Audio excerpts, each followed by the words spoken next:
Bien, amigos, habíamos señalado en estos días que se hablaba de estas instituciones, CORDE, FOMPER, Liga Municipal, que van a ser eliminadas, pero que están contempladas en el presupuesto. Pues bien, el ministro de Hacienda, el amigo Jochi Vicente, envió una comunicación al periódico, sí, ratificando que sí, que están en el presupuesto, pero hacía una salvedad, y recuérdense lo que yo le explicaba sobre el FOMPER, que no solamente es la empresa, la institución que ha recibido más de 25, 26 mil millones de pesos de los beneficios que han generado Ejejaina y Ejitabo, las dos empresas capitalizadas cuando el proceso de capitalización, que tanta bobería se ha hablado.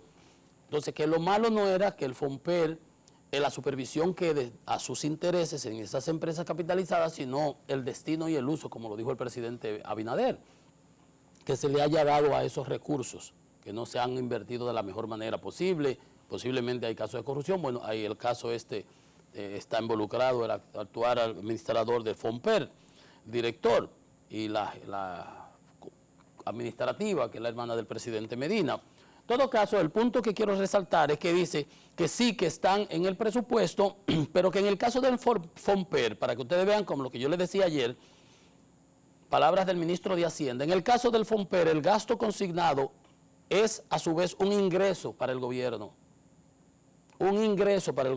y que por tanto el efecto neto sobre el déficit fiscal es nulo, porque el FOMPER genera sus recursos, y por eso hay que vigilar los intereses del Estado, no se lo puede desaparecer. Ahora, tú puedes intervenir y que esos recursos vayan a la cuenta única, como dice el Tesoro, como dice el director, y como sería, porque si la queja es el uso que se ha dado, que no hay una discrecionalidad para el incumbente que esté ahí, que lo use, perdón, a su discreción, eso no está bien. Entonces, hay 3.500 millones contemplados para gastos. También están las transferencias que se le debieran haber hecho a la unidad de electrificación rural y suburbana, la UER, de 300 millones de pesos, y los costos provistos en edificaciones que ya están en proceso, que no se pueden dejar de construir. Entonces, ven ustedes, que realmente las cosas hay que tomarlas con su avena, como dicen, razonadas, pensarlas a tiempo antes de, o sea, el diagnóstico es importante, porque se pueden confundir las causas con las consecuencias, o como se dice popularmente, tomar el rábano por las hojas. ¿Ves? FOMPER es importante, FOMPER cumple un papel de supervisión de las empresas capitalizadas en donde están los intereses del Estado. Ahora bien, si los recursos que han entrado al FOMPER no han sido bien administrados, bien utilizados, entonces controlemos esa parte, pero no desvirtuemos la razón fundamental de una ley. No sé si está una ley especial que existe, ¿verdad? Entonces eso es importante. Eso es importante, y la aclaración del ministro de Hacienda de que eso no genera ningún gasto, es un efecto neto, porque FOMPER genera sus recursos y son beneficiosos para el Estado. O sea que la capitalización en cuanto a las generadoras y a Molino y a Tabacalera ha sido un éxito rotundo, rotundo, a pesar de todas las boberías que usted haya podido haber oído por ahí. Política, porque eso es politiquería. Los números no mienten y las cifras son correctas. 26 mil millones de beneficios de dividendos que han otorgado esas dos empresas, en las cuales el Estado tiene el 50%. Eso habla por sí solo, Así que el que quiera seguir tirando patada voladora por ahí, pues que la siga tirando patada voladora por ahí, que nosotros no somos luchadores libres para entrar en eso. Entonces, la pandemia ha implicado un déficit fiscal importante, creo que casi un 9% para el gobierno, 9.4%, porque se cayeron los ingresos por la ralentización de la economía, por la detención, por el confinamiento, porque se disminuyeron los proyectos, porque las mismas instituciones del Estado trabajaban con poco personal. Entonces, pero sin embargo, por el COVID, el gobierno destinó a los programas sociales, fase 1, fase 2, PATI, 122 mil millones de pesos en lo que fue el 20, y se va a continuar creo que hasta abril. Entonces, los ingresos de fiscales al cierre de este ejercicio van a rondar los 633 mil millones de pesos, que eso equivale casi a un 14%, esa es la presión tributaria de nuestro país. En la fase 1 beneficiaron 693 mil personas, con 25 mil millones de pesos. En la fase 2, 622.000, para un valor con 14.000 millones de pesos. Fue el total que se les depositó a esas personas. Y en el programa PATI, 7.365 millones fueron destinados a 190.000 y pico de personas, para que ustedes vean. Entonces, los ingresos estimados, le decía, para este año del gobierno son 633 millones, eso incluye donaciones por 1.300 y pico, lo que nos da una proporción del Producto Interno Bruto de un 14.1%, que es lo que se conoce en otros términos como la presión tributaria, la cantidad de recursos que el gobierno recauda de lo que se genera en nuestro país. Ven ustedes, con relación a lo presupuestado, hubo un incremento de 3,8%, y con relación a lo ejecutado, gasto, una reducción de 5.3%. Si lo acumulamos, tenemos 3.8 y 5.3, esos son 9.1. En términos efectivos, aumenté los ingresos, disminuí los gastos, eso es más eficiencia, en alrededor de un 9%. Pero, como teníamos un déficit estimado de alrededor de 5.7 previsto, terminamos al final del día con un déficit de un 9.4%. Como todos los países, el endeudamiento, hemos tenido que salir a buscar recursos. El Banco Central ha destinado alrededor de un 4% del producto, 215.000 millones, veíamos, ayer se informaba. Han sido todas las facilidades que el Banco Central le ha otorgado a la economía, a los hogares, a las empresas, pequeñas empresas, etcétera, para que puedan sobrevivir esta situación de pandemia.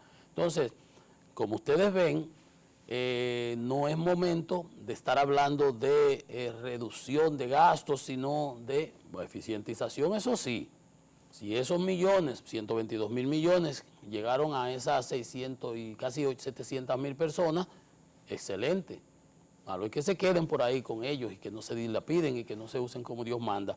O que esas facilidades, cuando llegan a los bancos, veíamos un reporte de la Superintendencia de Bancos muy interesante, en donde hacía un desglose de a dónde habían ido a parar, cuántos por sectores habían sido las reestructuraciones de préstamo y renegociaciones que habían mejorado el flujo y la facilidad de repago de los usuarios, de los prestamistas, de los que tomaron prestado de los bancos. Entonces, esos son los ingresos, 633.000 millones proyectados, 673.000 para este año. Entonces, basada en estas partidas, y yo las quiero señalar porque aquí hay una que está sujeta a un debate importante, que atrajo mucho aplauso en el Congreso Nacional cuando el presidente lo señalara en sus memorias. Y les digo, el impuesto sobre la renta, se paga un 27% de los beneficios que usted tenga. El ITEVIS, que nosotros pagamos un 18%. Y el impuesto sobre el consumo de los hidrocarburos, ese se la valoren. A los alcoholes y el tabaco representan el 67% de los ingresos fiscales. El ingreso selectivo al consumo sobre los hidrocarburos. Eso es las 2/3 partes de los ingresos fiscales. Sobre esa piedra edificaré mi iglesia.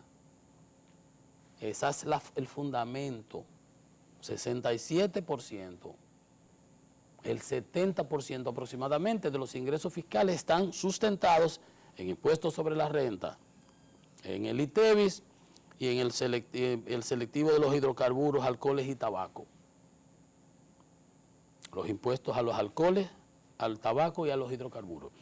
Entonces, cuando usted vaya a jugar con eso de los hidrocarburos, con la ley 112 y con los recursos que si subió la gasolina, que si la ley, como está hablando uno por ahí, y otros que opinan y hablan y que se va a modificar la ley, que el presidente va a someter al Congreso una modificación, hay que recordar estas cifras. No es todo ahí, pero los hidrocarburos, el impuesto con los combustibles, es una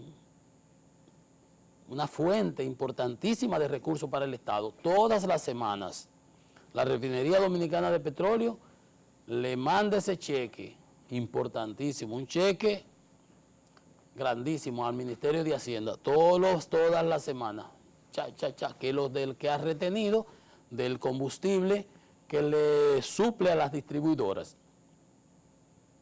O sea, la refinería le vende a las empresas distribuidoras y ellas inmediatamente pagan y ya luego lo siguen, ¿verdad? A los detallistas y así, a las bombas y todo. Bueno, pero el combustible, entonces la refinería retiene ese dinero, ahí no hay tutía. Si yo vendí 1.000 millones de pesos en esta semana y la retención son 300 millones, ese cheque va ahí inmediato, con eso no se juega, eso es ahí. El viernes va ese cheque para Hacienda. O sea que el Estado cuenta con esos recursos sí o sí, llueve, truene o ventee, para que usted vea. Entonces, el gobierno necesita recursos para gasto corriente, para cubrir todos los gastos que necesita, para inversión, gasto de capital. Los vehículos sin combustible no funcionan y no caminan. Los gobiernos, los estados sin recursos tampoco.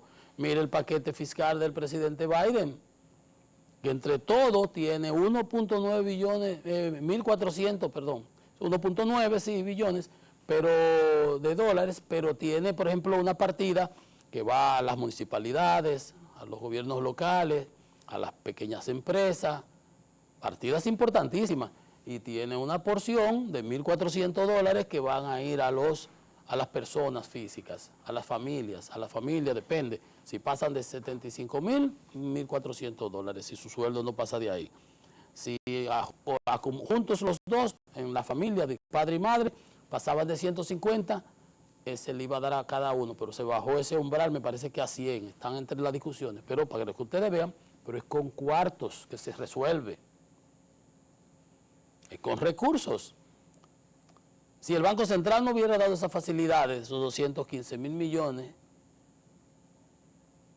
¿de dónde el gobierno va a tener para esos 122 mil millones que tiene ahora ahí? Tuvo que tomar prestado, tuvo de la ARS, tuvo que buscar un financiamiento del banco, tuvo que coger de las AFP. O sea, ha habido que hacer de tripas corazón. Pero eso es lo que le cuesta hacer al gobierno. Esa es su función. Ayudarnos a salir de este lío, dirigiendo con un timón, con mano firme, el barco de la República, que está siendo vapuleado, con inversiones, como se ha anunciado, la autopista al Coral, los proyectos en Pedernales, la ampliación del metro, todas esas cosas importantes, porque eso genera empleo, genera mano de obra, genera desarrollo, genera dinamismo económico, activa los demás sectores de la economía de manera directa y de manera indirecta. Y por consiguiente, eso hace que la economía crezca, reproduzca, y si la economía crece y el producto crece, y si nosotros recaudamos el 14%, pues mientras más crezca el producto, que es lo contrario de lo que sucedió este año pasado, mejor nos va a nosotros y más recursos tiene el gobierno y más recursos tiene para dar a los más desposeídos de manera focalizada, eficiente, que es lo que debe hacer, y para invertir en las obras, para resarcir la deuda social acumulada que tienen esas cañadas, en esos lugares, cantidad de obras inconclusas todavía, no sé, muchas cosas que hacer. Por ejemplo, miren el metro de Santo Domingo. ¿Quién se queja del metro? Tanta bobería que se habló. Me acuerdo que había un presidente que decía de los túneles que lo iba a sembrar de yuca, que lo iba a tapar, tú sabes, con la chercha de siempre.